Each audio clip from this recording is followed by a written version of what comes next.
آماده میشه که بس 16 این مسابقه رو بسم الله الرحمن الرحیم. با عرض سلام و ادب و احترام خدمت تمامی علاقمندان به رشته متهیئ، جذاب و دوست داشتنی فوتسال. هفته چهارم لیگ برتر فوتسال کشور، سالن فجر بندرعباس در حضور خیلی عظیم جمعیت، دیدار تیم‌های پالایش نفت بندرعباس و آلومینیوم عراک خدمت شما علاقمندان به فوتسال هستیم. قبل از هر چیز اسامی بازیکنان دو تیم رو خدمت شما بینندگان عزیز ارائه خواهیم کرد تا بپردازیم به گزارش بازی. در تیم میهمان، تیم آلومینیوم عراک، نوید آذری، علی محمدی، سینا منبینی، امیر حسین زینالی، سید حسین موسوی، علی فدایی، مهران مقصودی، علی ابراهیمی، کامبیز گمرکی، فرهاد ابراهیمی و محمد علی میرزایی بازی میکنند. سرمربی این تیم رضا کرد.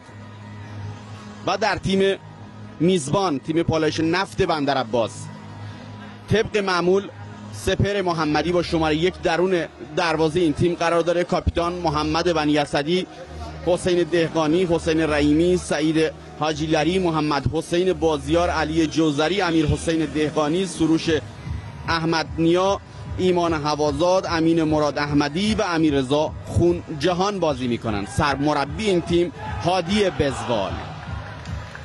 تیم صورتی پوش آلومینیوم عراک با 4 امتیاز در رتبه 9 جدول قرار داره و تیم پالایش نفت هم با تک امتیازی که در مقابل گهرزمین سیرجان در همین سالن کسبگر رتبه 10 را از آن خودش کرده. یک رقابت حساس و نفسگیر میان این دو تیم امروز در حضور تماشاگران بندری در سالن فجر برگزار میشه و ببینیم در پایان کدام یک از این دو تیم موفق به کسب 3 امتیاز این بازی خواهند شد.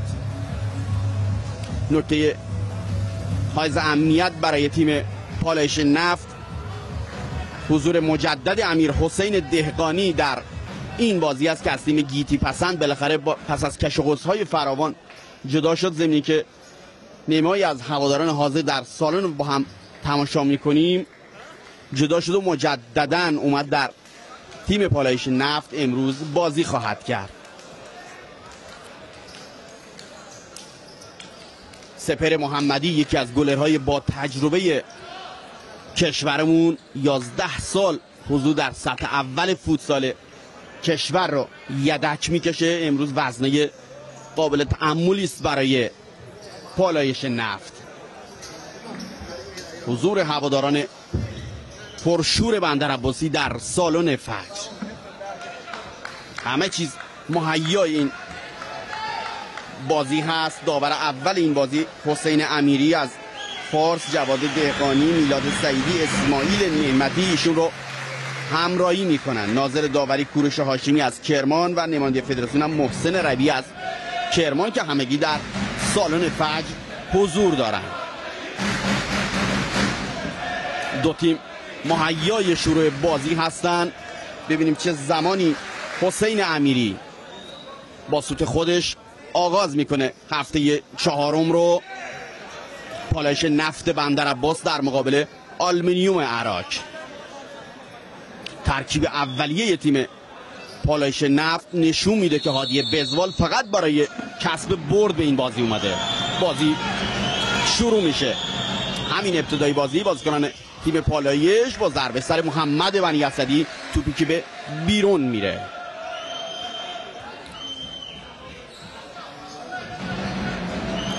بازیکنان صورتی پوش آلومینیوم در خط دفاع، توپی که برخورد میکنه با بازیکنان پالایش به بیرون میره. منتها نظر داور مسابقه چیز دیگری است.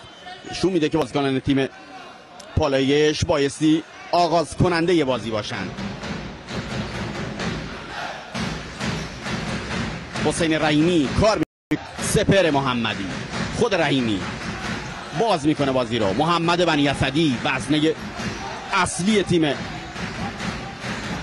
نفت بندرعباس، خود بنی اسدی اضافه میشه. توپو لو میدن. کامبیز گمرکی، یک فرصت عالی برای تیم نفت. همین ابتدای بازی چیزی نمونده بود تا قفل دروازه آلومینیوم باز بشه. ابراهیمی پرتاب دست، بنی اسدی اداره میکنه و توپی که مستقیم به بیرون میره. سپر محمدی بایستی آغاز کننده بازی باشه از کنار دروازه. کار میکنه با رحیمی. بنی اسدی دنبال بازیکن هم دسته. خونجهان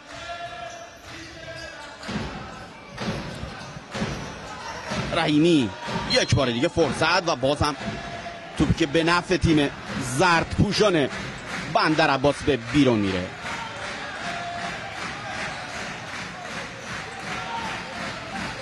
بنی اسدی ارسال، یک ضربه چکشی از خونجهان که مستقیم به بیرون میره. بازیکن آلومینیوم در محاسبات خودش قبلی اشتباه میکنه و توپ مستقیم به بیرون میره.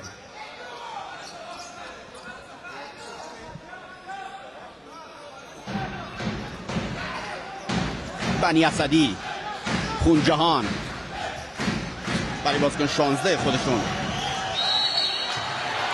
سروش احمدنیا و اعلام خطا.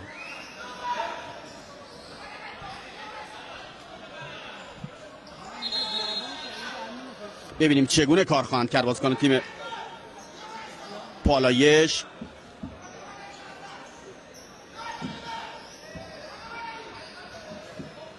سینا منبینی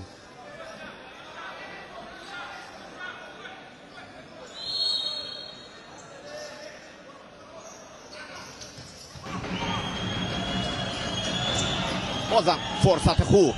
یک بار دیگه رحیمی کار میکنه با خونجهان. خود خونجهان با گام های بلند و تکلیچ میبندن بازیکنان آلومینیوم و اولین خطا شکل میگیره برای بازیکنان تیم نفت. خود بنی اسدی میاد تا پشت این توپ قرار بگیره. ببینیم طرح و برنامه تیم پالایش چگونه هست روی این گونه ضربات. بنی اسدی با پای چپ دیوار تک نفره. خود بنی اسدی کوتاه، یک فرصت، یک بار دیگه فاز دوم حمله تیم نفت این بار شکل نمیگیره. یک بار دیگه خونجهان اشتباه میکنه و توپی که مستقیم به بیرون میره.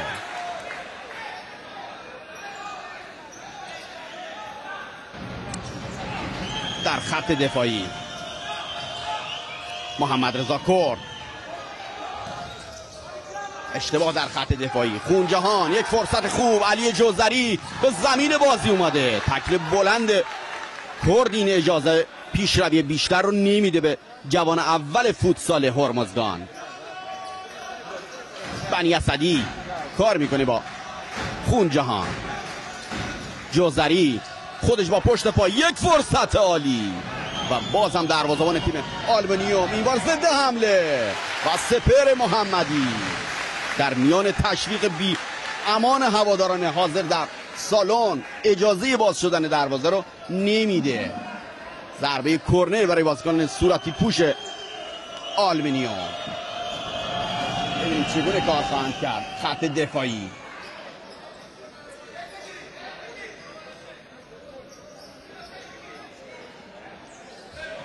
ضربه اوت برای بازیکنان آلومینیوم.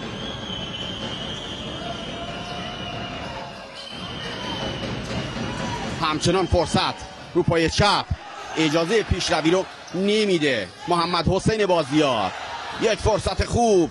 دهقانی به زمین بازی اومده. ترکیب جوانی رو به بازی فرستاده هادی بزوال. میخواد تا از نیروی جوانی تیم خودش نهایت استفاده رو ببره در همین ابتدای بازی.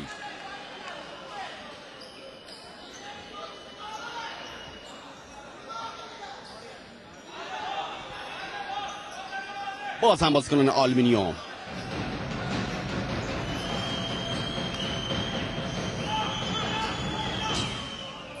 ارسالی که مستقیم به بیرون میره تا سپهر محمدی برای چندمین بار بازی رو آغاز بکنه.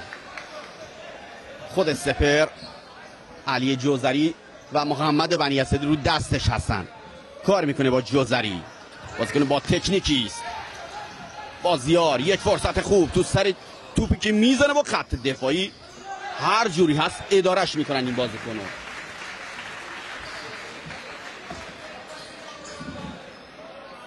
این بار ببینیم بازیکن تیم نفت چگونه کار خواهند کرد روی ضربه کرنری که به دست اومده.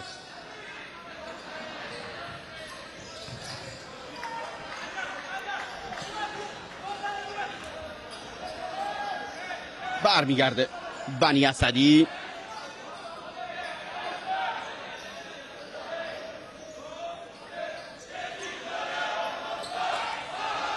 در خط دفاع علی محمدی، سپهر محمدی این بار با پا کار میکنه با بنی اسدی. دهقانی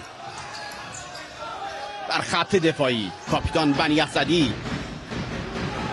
جوزری رو پای چپ خودش، یک فرصت عالی. هر جوری هست محمد علی میرزایی اجازه باز شدن دروازه رو نمیده به بازیکنان بندر عباسی. فرصت بسیار مناسبی بود روی هنرنمایی جوزری، چیزی نمانده بود اولین گل بازی رو شاهد باشیم.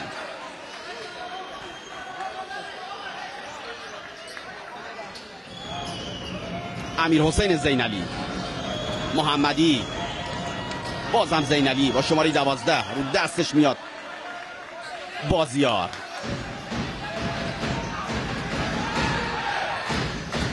جوزری با پشت پا.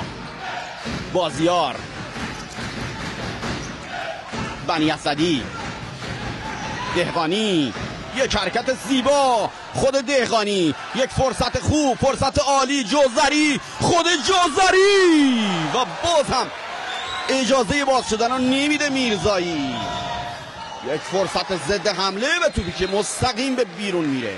بوی گل رو میشه استشمام کرد از حرکات تکنیکی و نابی که بازیکنان تیم پالایش نفت دارن انجام میدن. در رأس تمامی حرکات ها جوزری ریزنقش قرار داره. بسیار خطرناک است این بازیکن و هر خط دفاعی رو میتونه آزار بده در فوتسال. تشویق میشه علی جوزری.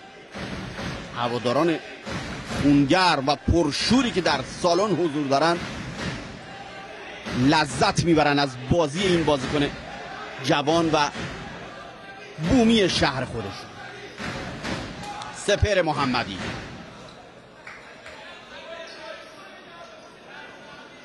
رضا کرد سرمربی آلومینیوم صحبت میکنه با بازیکنان خودی.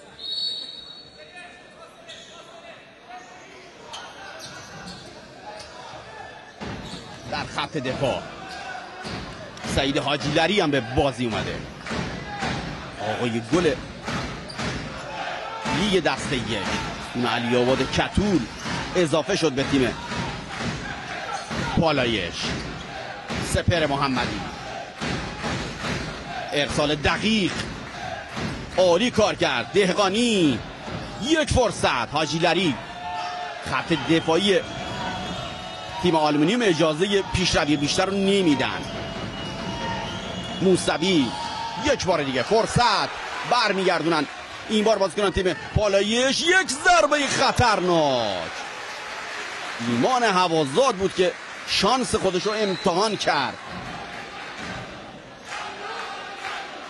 محمد علی میرزایی، بازیکنی که سابقه 2 سال عضویت رو در تیم صنایع بندر عباس داشت، امروز وظیفه حراست از قفس توری آلومینیوم رو داره که در اینجا کار هم بسیار خوب و مفید بازی کرده. یک فرصت خوب و بازم خط دفاعی.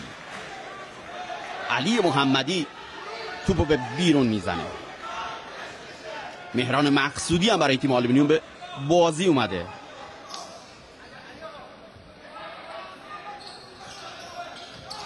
یک فرصت خوب و یک ضربه والی تماشایی از ایمان هوازار. این بازیکن هم با حضور خودش واقعا نشون داده که چقدر خطرناک است. پرس میکنن بازیکنان تیم نفت و همین عرصه رو تنگ کرده برای بازیکنان تیم آلومینیوم عراق. کماکان 0-0 مساوی. 14 دقیقه به پایان بازی در نیمه اول. در فوتسال دو وقت 20 دقیقه مفید لحاظ میشه. حوازات بالاخره ببینیم یکی از این ضربات والی و چکشی این بازیکن میگیره و تبدیل به گل میشه یا خیر. محمد علی میرزایی اجازه این کار رو خواهد داد یا نه؟ خود میرزایی در بازی قبل فرهاد ابراهیمی وظیفه حراست از دروازه تیم آلومینیوم داشت که در این بازی محمد رضا کرد ترجیح داده تا از این بازیکن استفاده بشه. اعتقادی به خطا دارن بازیکن تیم آلومینیوم. داور مسابقه چنین نظری رو نداره. کاپیتان بنی اسدی در خط دفاع کار میکنه با حاجی لری. بازیکن شوت زنی است. حاجی لری رو پای راستش بیاد خطرناک خواهد بود. خود حاجی لری کار میکنه یک بار دیگه. حوازات و بازم این بار بازیکن تیم نفت اعتقاد به خطای هم داشتن که داور چنین اعتقادی رو نداره. موسوی رو پای چپش. صدی به نام محمد بنی اسدی اجازه پیشروی بیشتر رو نمیده به بازیکنان تیم آلومینیوم.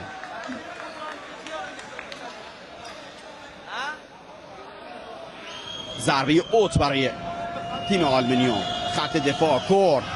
یک اشتباه، یک فرصت عالی. 2-1 هستن. فرصت خوب و توی دروازه ایمان حوازات است که قفل دروازه رو با همکاری سعید حاجی لری باز میکنه.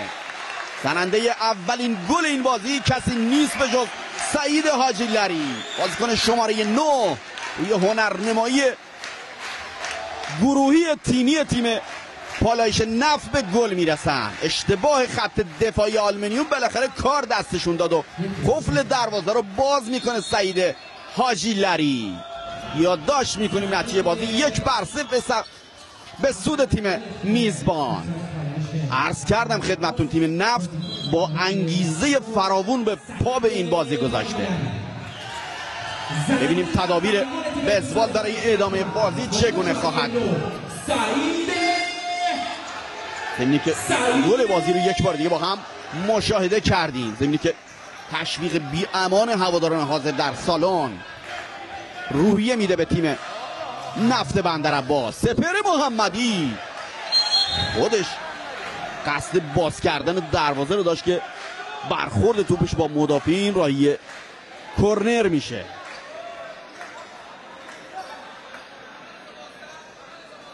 امین مراد احمدی به بازی اومده میره پشت ضربه کرنر قرار میگیره.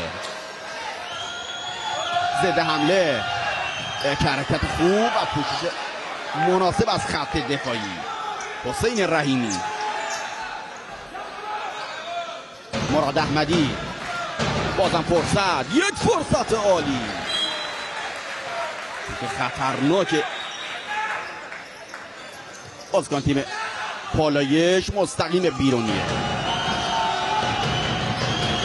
اون جهان هم به بازی اومده برای تیم نفت. خود حرکت دیدنی و این بار اعلام خطا میشه به سود تیم آلومینیوم. محمد رضا کرد بود که حرکت تکنیکی خودش رو آغاز کرد، در ادامه با خطای مدافعین تیم نفت مواجه شد. خط دیوار دفاعی دو نفره در مقابل این ضربه ببینیم چگونه کار خواهند کرد. خود کرد پشت این توپ قرار داره. سینا منبینی هم مترصد دریافت توپ هست، همچنین علی فدایی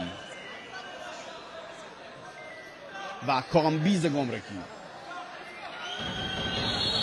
محمد رضا کرد ارسالش داد، سیو مناسب. اجازه باز شدن دروازه رو نمیده سپر محمدی. نشون میده که به این راحتی اجازه باز شدن دروازه رو به هر بازیکنی نخواهد داد سپر. یک بار دیگه ضربه که مستقیم به بیرون میره. ببینیم با هم اینجا یک عکس‌العمل زیبا با دست راست توپی که به کرنر هدایت میکنه. مراد احمدی، بنی اسدی، خونجهان، خود خونجهان اجازه پیشروی رو نمیده. کامبیز گمرکی که از بازیکن با تجربه فوتسال کشورمون هست. یک فرصت عالی، امین مراد احمدی. سینا منبینی بود که اجازه نداد ضربه رو بزنه. بنی اسدی، خونجهان، خود بنی اسدی رو پای چپ دنبال بازیکن هم دسته. یک فرصت عالی اگه برسه خونجهان. بازم تکل بلندی که سیما منبینی زد اجازه خطر آفرین بیشتر رو نداد به بازیکنان تیم نفت. تمامی ضربات کرنی رو کاپیتان بنی اسدی ارسال میکنه. 11 دقیقه به پایان بازی در نیمه اول. کماکان 1-0 به سود تیم میزبان پالایش نفت بندرعباس. بازیکن زرپوشی که در سمت راست گیرندای تلویزیونی قرار دارن. سعید حاجی لری بازیکنی است که قفل دروازه رو باز کرد. هواداران حاضر در سالن. ضربه کرنر خطرناک بنی اسدی هم مستقیم به بیرون رفت. یک صدا هواداران دارن تشویق میکنن تیم نماینده شهر خودشون رو در این گرمای وحشتناکی که در بندرعباس حکم‌فرماست. تنها نگذاشتن تیم شهر خودشون رو. یک فرصت خوب کرد، تحرک خوبی داره در این میدان. منبینی، بازم خط دفاعی و تجربه گرانبهای محمد بنی اسدی. جوزری بازم به بازی میاد. بازیکن ریز نقش بندرعباسی علی جوزری. کرد، محمد رضا کرد دنبال بازیکن هم دسته هست. سینا منبینی رو دستش هست، کار میکنه با منبینی. ارسال منبینی نمیرسه به کامبیز گمرکی.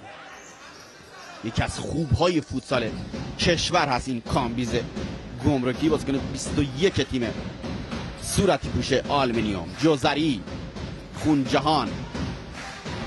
وقتی که بنی اسدی به بیرون میره خونجهان جای بنی اسدی در آخری نقطه خط دفاعی بازی میکنه. جوزری 2 نفر رو دستش میان و توپ حتی عذرخواهی میکنم دهقانی بود که توپشو به بیرون زدن و ضربه اوت برای تیم نفت. یک فرصت خوب. جوزری چیزی نمانده بود دومین گل بازی رو به ثمر برسونه. روی کار تیمی دیدنی به زیر توپ ضربه زد جوزری. کاملا خطر رو احساس میکنن بازیکنان آلومینیوم. در فوتسال یک گل ذخیره خوبی نیست و همین باعث شد تا یاران هادی بزوال در اندیشه به ثمر رسیدن گل‌های بعدی هم باشن. سپر محمدی با تجربه 11 ساله خودش به بیرون میاد. سالها برای تیم ملی کشورمون و همچنین گیتی پسند اصفهان هنرنمایی میکرد. سپر محمدی امسال اومده و در جمع زرپوشان نفت بندرعباس بازی خواهد کرد. که در 3 بازی گذشته عملکرد درخشانی رو از خودش به جا گذاشت. ضربه کرنر دهقانی. عرض کردم خدمتتون همین دهقانی هم از گیتی پسند جدا شد و بالاخره بازگشت مجددی داشت به تیم شهر خودش. ضمنی که محمد علی میرزایی هم یک بار دیگه با دست توپو به بیرون ارسال میکنه. علی ابراهیمی هم به بازی میاد برای آلومینیوم.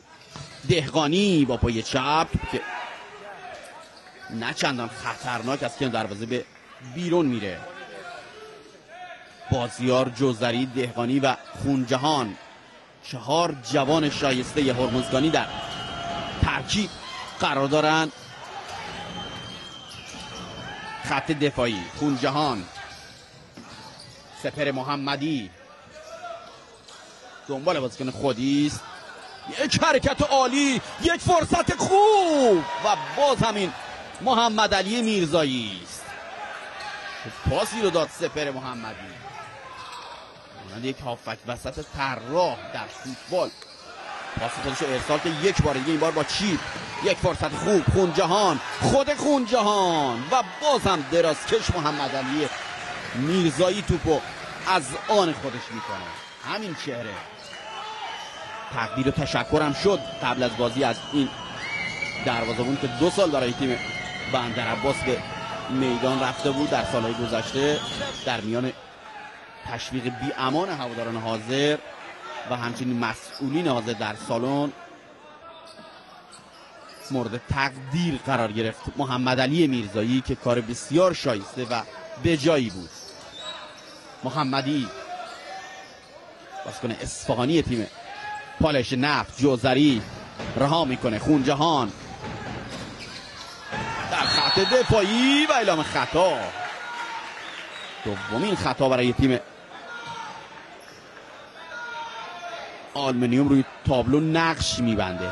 دو تیم 2 خطاهای هستن در نیمه اول. در فوتسال تیمی که 5 خطای متوالی در هر نیمه انجام بده، از خطای ششم به بعد نقطه پنالتی دوم جریمه کننده تیمی خواهد بود که خطا رو انجام داده.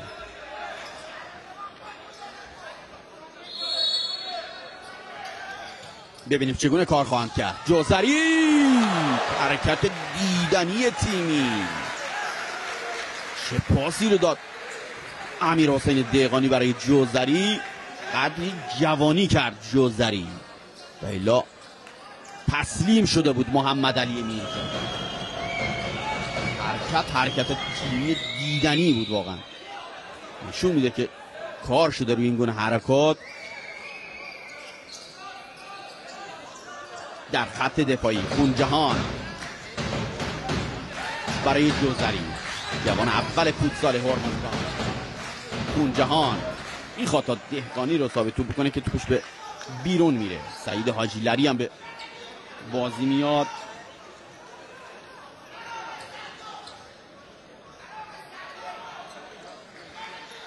سروش احمد نیا رو دستش میره. حاجی لری، خونجهان، ایمان هوازاد هم به بازی اومده. دستخوش تغییرات فراوانی میشه ترکیب. برمیگردونه خط دفاعی گمرکی.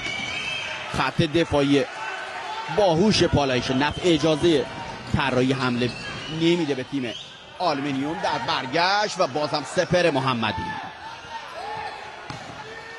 هوازاد، یک فرصت خوب، یک فرصت عالی. خونجهان و توی دروازه یک گل زیبا و دیدنی از انرضا خونجهان. قفل دروازه رو باز میکنه برای دومین بار. گلی رو زد امیر خونجهان در میان تشویق بی امان هواداران حاضر در سالن. ببینیم با هم این گونه با پای چپ، کاری هم از دست محمد علی میرزایی بر نمی اومد. 2-0 به سود یاران هادی بزوال در نیمه اول این بازی. ضمنی که 7 دقیقه به پایان بازی وقت داریم. همین چهره امیر خونجهان، ملقب به روبن فوتسال هرمزگان، زیبا رو به ثمر رسوند. پرچم مقدس جمهوری اسلامی ایران هم به اهتزاز در اومده در سالن فجر. بازیکن شماره هم مشاهده می‌کنید و همچنین هواداران حاضر در سالن خوبی رو به نظر میاد که داشته باشن با این بازی بسیار خوبی که هواداران دارن میبینن و بازیکن نفت ارائه‌گر اون هستن. بدین گونه تشویق میکنن بازیکنان تیم شهر خودشون. 2-0 به سود تیم پالایش نفت. در فوتسال لقب پرشورها رو به همین تماشاگران بندر عباسی دادن، ضمنی که در فوتبال هم هواداران تراکتور این لقب رو برای خودشون میدونن. واقعا جو خوبی رو در سالن حکم فرما کردن تماشاگران. جای شما بینندگان عزیز واقعا خالی است در این سالن.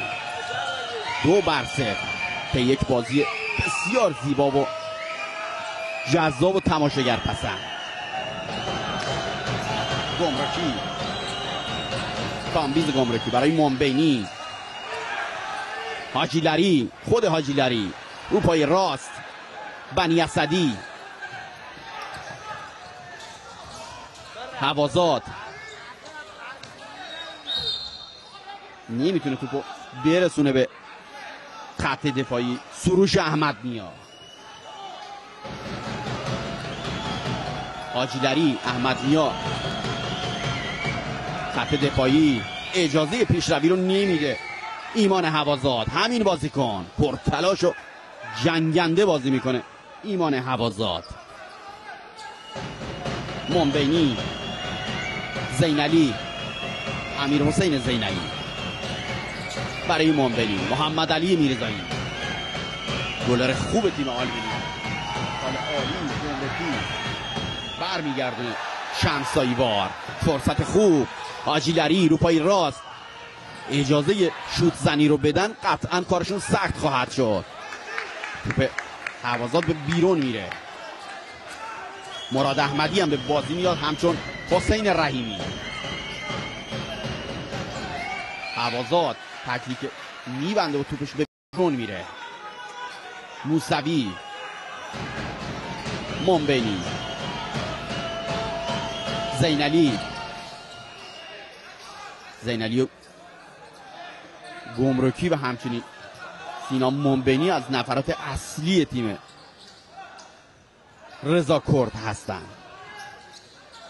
بنی اسدی، گمرکی نباید اجازه پیشروی رو بدن که همین گونه هم هست. ایمان هوازاد از گرد را میرسه با تکل بلند توپش بیرون میفرسته. ضربه اوت برای بازیکن تیم آلومینیوم. پشت محوطه کماکان خط دفاعی سپر محمدی و بازم بنی اسدی. 3-2 هستن. بنی اسدی، یک پاس خوب، رحیمی و توپی که قدرشو نمیدونه حسین رحیمی. همین چهره شماره 25 پاس طلایی محمد بنی اسدی رو بهتر از اینا میتونست استفاده بکنه رحیمی که قدر این موقعیت رو ندونست. کماکان 2-0 به سود تیم یاران هادی بزوال. ببینیم با هم پاس طلایی بدین خواست با حرکت چیپ دروازه میرزایی رو باز کنه که ناموفق بود. 5 دقیقه به پایان بازی در نیمه اول. کماکان 2-0 برای تیم نفت بندر عباس.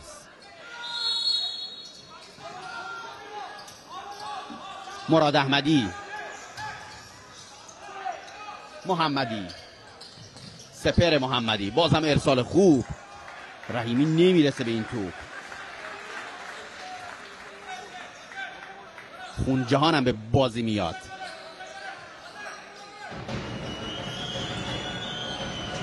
میرزایی برای گمرکی که محاسباتش اشتباه میکنه، توپ مستقیم به بیرون میره.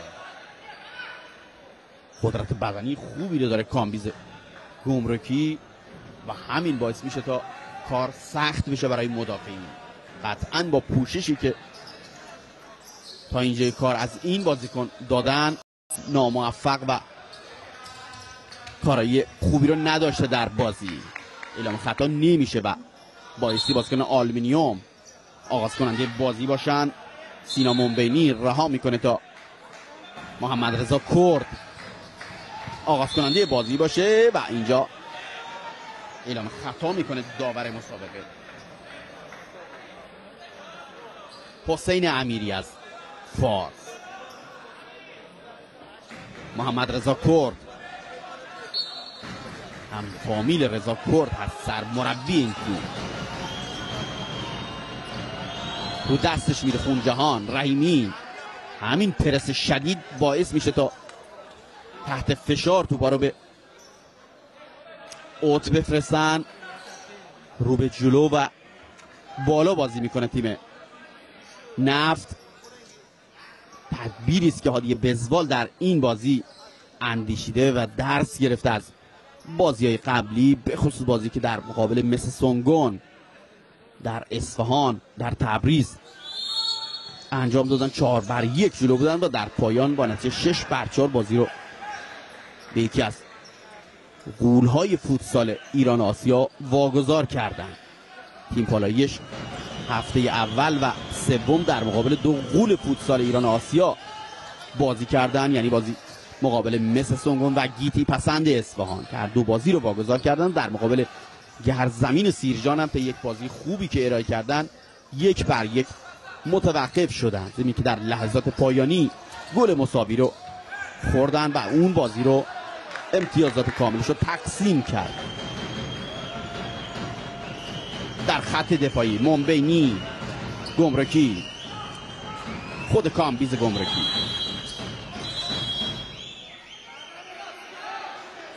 داور مسابقه ببینیم نظرش چی هست. اعلام میکنه که توپ از خط اوت عبور کرده و همین باعث شد تا بازیکن تیم نفت پشتی ضربه قرار بگیرن. گمرکی صحبت میکنه با داور مسابقه. جواد دهقان داور دوم این بازی است. همین چهره دوان دوان میره به سمت داور اول و جاشون رو کلن عوض کردن. با داور اول حسین امیری. فرصت خوب فرار کرده بود رحیمی، نمیرسه تو. گمرکی، خود گمرکی، تجربه گرانبهای بنی اسدی اجازه پیشروی بیشتر رو نمیده به کامبیز گمرکی. با پای چپ و توپی که خطرناک به بیرون میره. محمد رضا کرد بازیکن شماره 4 تیم آلومینیوم. حسین امیری اجازه بازی رو ببینیم چه زمانی خواهد داد.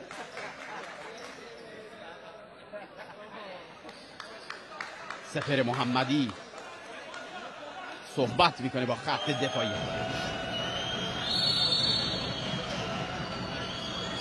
منبینی کرد که مستقیم به بیرون میره. علی ابراهیمی هم به بازی اومده برای آلومینیوم با 4 امتیاز در رتبه 9 جدول قرار داره آلومینیوم. اگر پالایش نفت این بازی رو بتونه ببره قطعا جای این تیم رو در جدول خواهد گرفت. یک فرصت عالی. بازیار میرزایی، خود بازیار کرد یا پای فوتسالی رو میزنه اینجا. گمرکی میشرخه. گمرکی بنی اسدی دستش رو میخونه و توپی که به نفع تیم پالایش بیرون میره. بازیار، بنی اسدی، جوزری، خونجهان و پای چپ خودش. کرد اشتباه میکنه.